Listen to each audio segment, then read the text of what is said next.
Hello, fellow educators. My name is Michael Town. I am an instructional coach at Bethune Elementary School, and I'm going to talk to you today about discourse.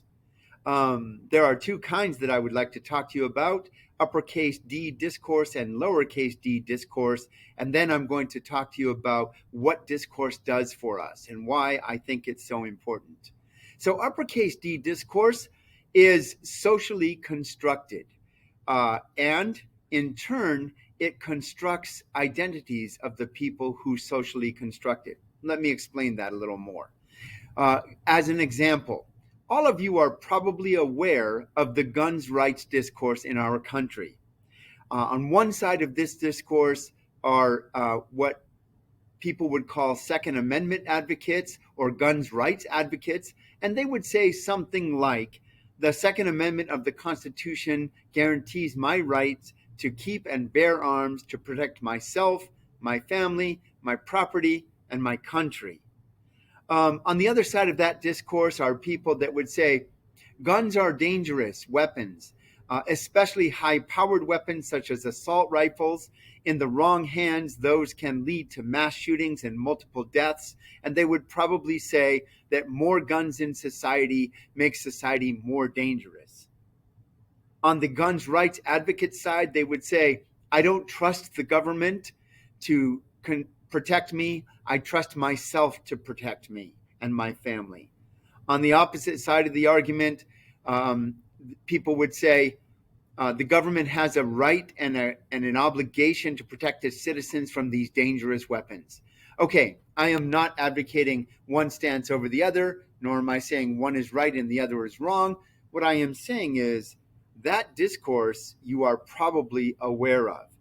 To some extent, you have created it or engaged with it, and to some extent, it has defined your identity. What I mean by that is all of you right now where you sit probably have some sense of which side of that argument you fall on. You may have gone to work and vented to one of your coworkers. You may have discussed this with your spouse or your significant other. You may have had discussions with your parents or your cousins or just people that you know as friends. In other words, you're all probably engaged at some level with that. Of course, this is a broad discourse, and I'm not saying that everybody's engaged in it. I'm saying that you're probably aware of it. You are also aware of many others, such as women's rights or tax crusaders, people who believe that the government taxes us too much, and people that believe that the government needs to tax more to provide for its citizens. You may believe that women need more rights to control their reproductive system, or you may believe that you should engage in discourse to support the life of unborn babies. You're all aware of those discourses. And some of them you've engaged in actively, most likely. Those are broad, big uppercase D discourses. There are more narrow uppercase D discourses. For example, gamers may identify with either Sony PlayStation or Microsoft Xbox. One might call themselves a power user. Another might call themselves something else. If you're not in the gaming world, you're probably not even aware of those discourses, nor how people identify themselves using those discourses. You might identify yourself as a vegetarian, or you might identify yourself as a vegan. On the other hand, you might identify yourself as a carnivore. You might say, I'm a vegan because, and then you might have a list of reasons. You might say, I'm in favor of, I'm a carnivore and here's my list of reasons. Okay, so on the one side, you have helped to create that uppercase D discourse, which may be broad in society or may be narrower in society. So you have probably helped to create at least one, probably many of those discourses. And in turn, those discourses have created you through creating your identity. Because when somebody asks you, who are you? You are likely to say something like, well, I'm a vegan, or I'm a guns rights advocate, or I'm a gamer and I am a power user of Xbox. Whatever it is that you say, is part of an uppercase D discourse that you have helped to define, that in turn has defined your identity. Uppercase D discourse. Now I'd like to talk about lowercase d discourse and what is different about that. So lowercase d discourse is what you would probably call communication. I'm going to define it as the communication, or the communication between two or more humans using semiotic devices. And semiotic devices just mean devices that are designed to make meaning.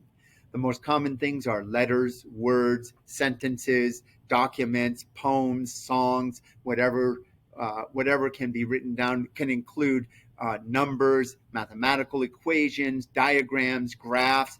Could include any number of things, memes, that one person creates and another person or group of people have to interpret.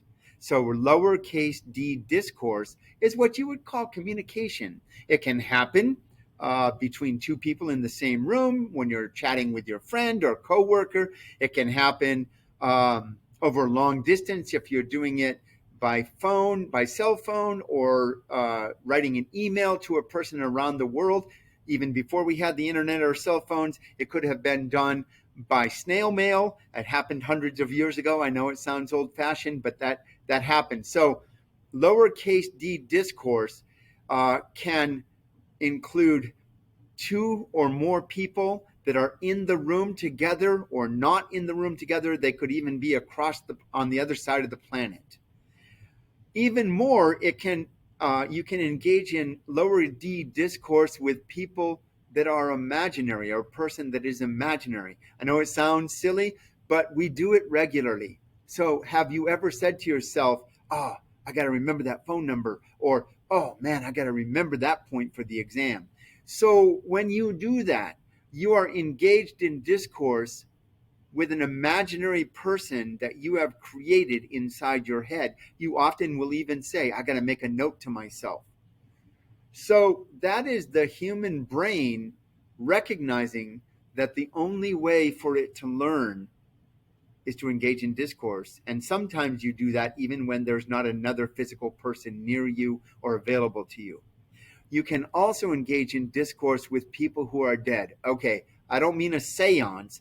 What I mean is, if a person wrote a book 100 years ago and has since passed away, you can read that book and make meaning from it. Remember, discourse involves communication between two or more people that leads to meaning making.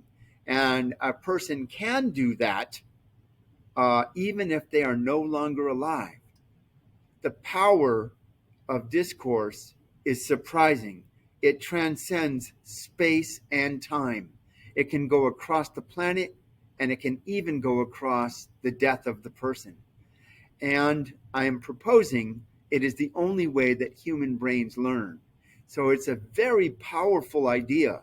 And when I say I'm proposing it's the only way human brains learn, we have, in the recent 20 years, we have a lot of brain research that leads us to understand that sustained discourse, which we would call sustained pedagogical input, would lead to physiological changes in our brain. The myelination of our neurons thickens, the connections between dendrites multiply and become more complex. In other words, your brain physically changes.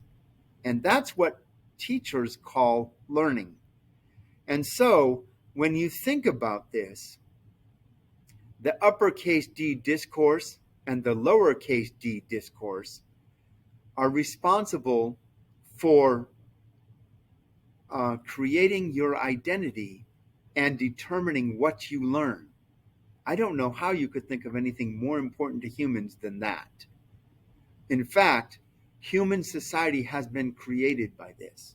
And it is human society that makes us unique as a species in this world.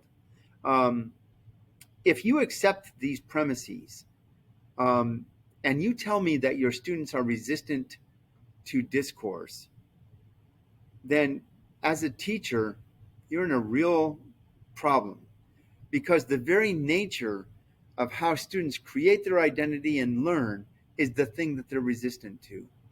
The truth is, this is nothing new to teachers. Teachers, for as long as I'm aware of, have always had to fight against the apathy of students and the resistance of students.